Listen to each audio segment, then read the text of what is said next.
I'm a super taster. Anyway, let's get to it. We've got snow outside this morning, so be careful as you head out the door. We're really starting to get some of those reports in here now, and this is kind of some lake-enhanced snow, so you're going to get some heavier snow outside with some big fat snowflakes, and then it's going to pull out of here, and then you're going to see another burst roll through. So you got to take it easy as you head out the door. Near Litchfield, Spencer, Penfield, we just talked to Meg Shaw about how she was seeing those big snowflakes. That's making its way near Avon Lake Road. That's what is that, 83 through Litchfield.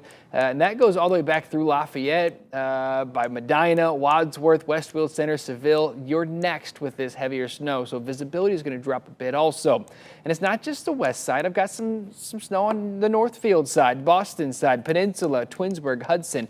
You got to be careful as you head out the door. A couple little pictures outside near Oberlin. I'll show you more of those coming up, but we're going to leave you with a look here at Public Square. Pretty. Make sure you're careful on the streets. Your full forecast coming up just after the break.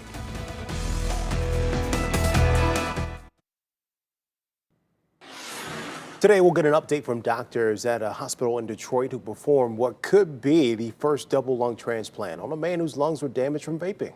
Henry Ford Health System says this patient asked his medical team to share photos of his surgery because he wants the issue, he says, to be a warning for others about the dangers of vaping. President Trump says he's going to meet with the vaping industry about these lung-related illnesses. The meeting will also include some health officials and state representatives who are working to fight this crisis, what they're calling it.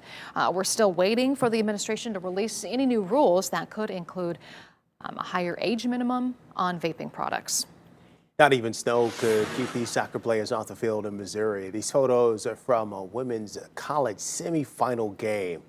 Even the fans stuck around too to watch after clearing some snow from the field. I would have stuck around too. Talk about toughing it out. Yeah, it's those fans, the parents, the supporters who are the real MVPs because the players are running around, right? They're warm. Yeah. They're going to be okay. See, I like that. It was like a reverse of what you usually see on a soccer field. Usually it's a green field with white lines. Now it's a white field with green lines, so you know it's out of bounds. I love that. I've seen those little tents, too. I've seen those little tents. I think it's like an infomercial, one of those as seen on TV things. It looks like it apparently really works. So did you see it? They had like a little tent, a little personal tent set up. Nice. To stay warm as you're watching the game. We're gonna have some spots with some some snow, like playable snow. Like some schools are delayed or closed. So this in spots is maybe some sleddable snow, maybe some shovelable snow, maybe some snowmen popping up across northern Ohio.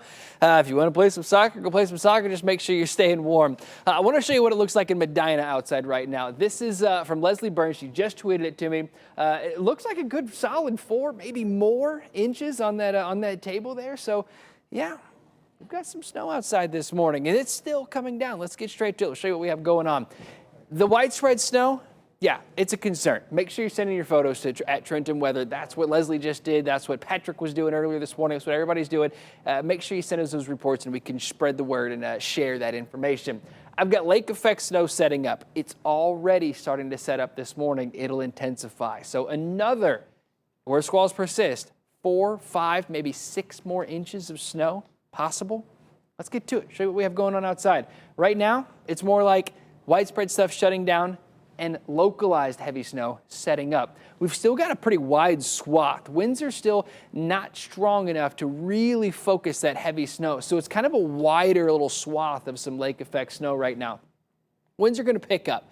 They're about 10 to 15. Once they get 13, 14, 15, 16, 17 miles per hour, that means we're going to start to see, or that's when we're going to start to see that really focusing. There's a burst heading through Medina County. Leslie, you've got some more snow coming your way. It's going to be in your backyard, maybe another ½ an inch to an inch before that pulls out of there. And this is what we're talking about with where squalls persist. Where you get these bursts of heavy snow, that's where you have the concerns. We're likely going to get in on that through the rest of the day today, and it'll get more focused. So heavier snow in spots, maybe 1 inch per hour snowfall rates. That's enough to really mess with snowfall totals, mess with roads, mess with schools and things like that. So we got to be careful. Temperatures all day continue to drop. We're actually dropping into the 20s or lower 20s as we get closer to the end of the day. Also, with that colder air comes a relaxing wind. Once those winds back off this evening, lake effect snow starts to taper off, starts to shut down overnight tonight, and then by tomorrow we should be at least snow free. But look at the numbers early tomorrow morning. Incredibly cold. wind chills in the single digits. I'll show you how much more snow we can get today coming up. Plus, we'll talk about that 7-day. But we got to get you out the door at right now this morning. Are we going to John Rudder or Meg right now? Where are we going? John Rudder, where are you at? What are you seeing? Hey, Trent, good morning. Headed southbound on 77. You'll see a lot of slow traffic, a lot of headlights in the northbound lanes, and I can actually see some emergency lights headed northbound on 77 because there was a crash blocking the left lane on 77 near Route 21.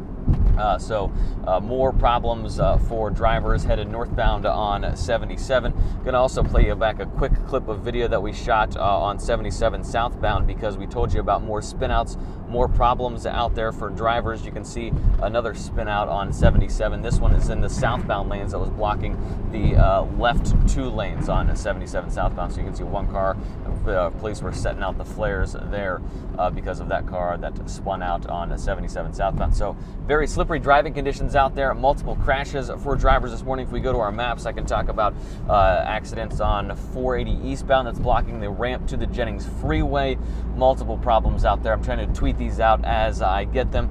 Follow along at John Rudder. We'll update you with any other trouble spots that we see out there. But for now, we'll send things back inside.